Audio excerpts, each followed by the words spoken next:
Hello, Potato. Halloween is still rapidly approaching, and a couple weeks ago, I did a video on this little Lego Halloween owl. I no longer remember the number for it. I do not have the instructions or the box handy, so I can't look. I could look it up, I suppose, by just like looking back to the video that I did on it and reading the number off of that, but I haven't done that, and so can't comment on it. But it was cute, it was fun, it was a nice little build. It looked nice on display in our house. So in that video I mentioned that this is from like last year. I believe last year's when that kit originally released, and this year they had released a like little cat and mouse set. And I thought, you know what, we'll go back and get kit 40570, the Halloween cat and mouse. 328 pieces. I think it's actually more pieces than this was, but this was like a couple dollars less. There was, I don't remember which way it went. One of these had more pieces, but actually a lower price, but I don't remember which one it was. It's a little weird though, that more pieces, lower price. I'm guessing, if anything, it's because this has some fairly like full-size Lego pieces in it, and this is going to be almost entirely fiddly bits. Other than that base, we're going to have like a lot of 1x1s in this. A few little jointed pieces it looked like, but yeah, this is not a very large kit. Also, 40571 is also available, but that's for the holidays.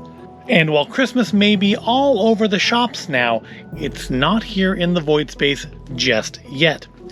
So yeah, today we're gonna relax and put together this little 328 piece kit and just kind of enjoy ourselves, enjoy the day doing a little bit of Lego. So first we need to cut it open. It is not a thumb punch box, surprisingly. Here's our little color quality check panel in case you're worried that the box is not being printed to the utmost standards of full color printing. Put you back there. Hang on, let's put you next to it to hold the flap sort of shut. There we go. And what do we have here? We do actually have numbered bags. That kind of surprised me in such a small kit. We got bag 1, bag 2, a bag 3, bag 1 again, bag 3 again, and bag 2 again. So 3 sections to this build, each with 2 bags, and yeah, largely there's some 1x2s and 1x3s. There's a lot of 1x1 stuff in this kit, which, you know, when you have 328 pieces in such a small kit, is to be expected. Here's our booklet with well, there's a QR code here, but I don't think that is for the kit. I think that is just for going to the Lego website. But how many pieces, or not pieces, how many steps do we have for this kit? It looks like we're going to have a mere 22 steps. It's a very, very tiny build compared to some of the other ones. But that's nice. Yeah, sometimes it's nice to just do something small and cute. Now, of course, my general preference is things that are minifigure scale. Something could go in like the Haunted Hayride section of my Halloween display would be nice, but that's not what we're looking at this year. The only kind of minifigure scale stuff they had was that Halloween VIP bag, which had like 3 or 4 little skeletons and some bats and spider webs and other cute little things in it. And I do have one of those, and I haven't used it yet. And I might, because, you know, you can always use more skeletons in your Halloween display. But, yeah, there's not a lot to say about it. We got a mouse, we got a cat. Looks like they're going to come off of the base, possibly, much like our owl, and I suppose technically our pumpkins do there. And, you know, you can display them differently if you would like, but we're going to build them per the instructions to look like this today, and maybe I will change them to something else later on. So, yeah, we've gone like 5 minutes so far and accomplished really nothing, so I guess we should just stop talking and go into the fast forward.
And there we have it, Kit 40570, the Halloween Cat and Mouse, all 328 pieces put together to form one cute little set.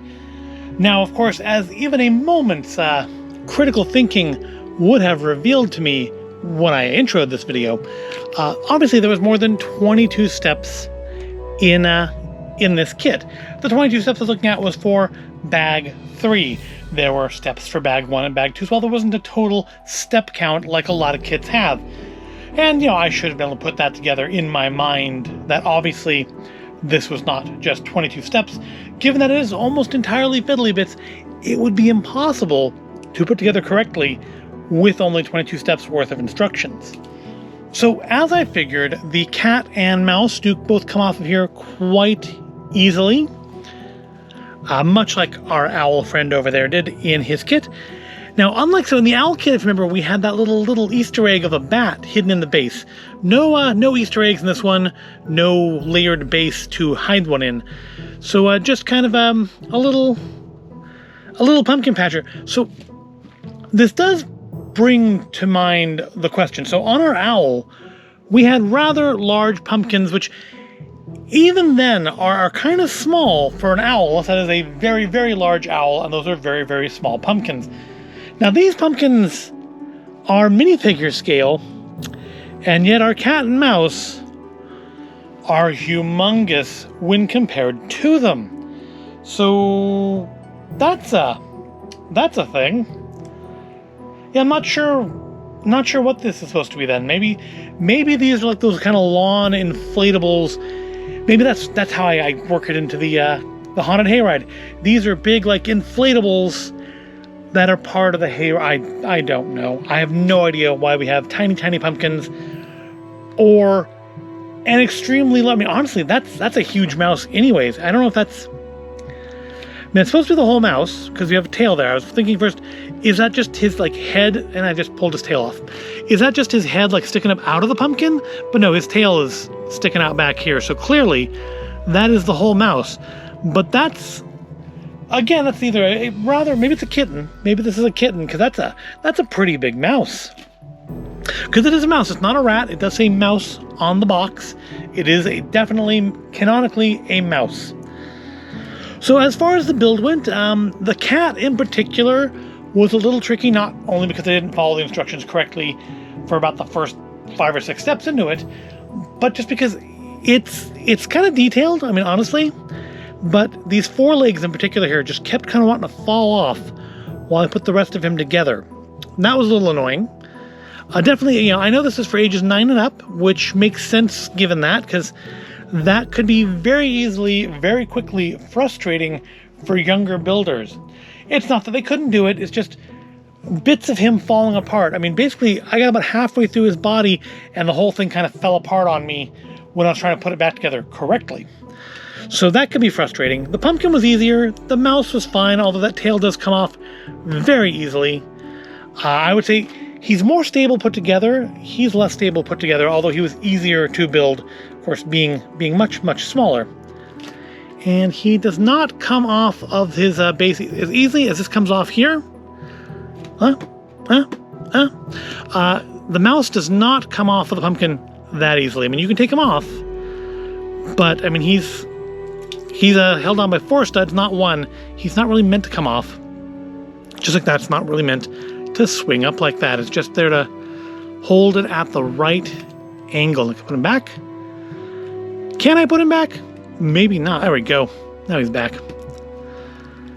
And I almost knocked the tail off again. I naturally want to push down there to secure him in place, and then my finger hits the tail, which is just a single stud, and then it wants to fall off, which is not great. So then the cat is a little trickier to build, but is more stable once built. The mouse is easier to build, but a little less stable once actually built. And then the base is just nice little scenery to kind of flush it out, I guess, if you're going to display it, which I probably am, like this. That gives you a little display to display it on. I guess I could mix and match between them, but compared to the cat, that's a pretty small owl. Compared to the mouse, it's also a pretty small owl. It's just a pretty small owl. But the pumpkins are bigger. I mean, I know these are made from different years, probably designed by different builders, not necessarily meant to be in the same scale. I don't know. I'm overthinking it. That's clearly what it is. I'm overthinking it. They're just cute. That's all they're supposed to be, is cute. Not, there's no like canonical story being told with these. And cute it is. Yeah, a nice little build. Pretty short. Fun enough. I do kind of enjoy buildings and vehicles a little bit more than stuff like this, but this will make for a nice bit of Halloween decor for this last couple weeks before Halloween. So that is going to wrap up this video, I think. Just, again, another short one this week. Because just, relaxed, built us some Lego. I hope you found it at all interesting or entertaining. If you did, go ahead, like, subscribe. Thank you for watching, and I'll see you in the next video.